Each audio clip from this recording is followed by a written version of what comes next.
ጋይስ ከአንድ አመት ከአምስት ወር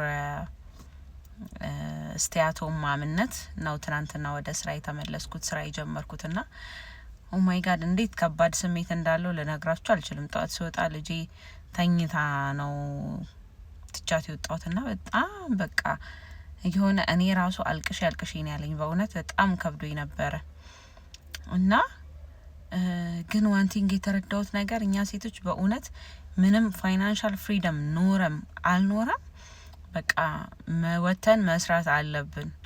እኔ እንዴት በቃ አይምሮዬ ተሸብቦ እንደነበር በእውነት አይምሮዬ ደንዝዞ ቤት ውስጥ መቀመጥ አይምሮ የሚያደነዝዝ ነገር ነውና ምንም ይሁን ምን በቃ አትሊስት ለገንዘብም ባይሆን ለአይምሮአችን ወተን መስራት አለብን። አውቃለሁ ቻሌንጅ አለው፣ ልጅ ጥሎ መውጣት ከባድ ነው ምናምን፣ አሁን ያለውን የሰራተኛ ምናምን ቻሌንጅ አንደርስታንድ አደርጋለሁ። ግን አላቅም ብቻ ባይ ኤኒ ሚንስ የሆነ አይምሮአችንን የሆነ አክቲቪቲ ላይ ምን ማድረግ አለብን እንጂ በጣም ከባድ ነው። በተለይ የሆነ በፊት ስራ እየሰራችሁ የነበረ የሆነ ካሪየራችሁን የሆነ ቢልድ አድርጋችሁ ተምራችሁ ምናምን ከነበረ በጣም ከባድ ነው ቤት ውስጥ መቀመጥና ጋይስ አስቡበት እንገራችሁ ብዬ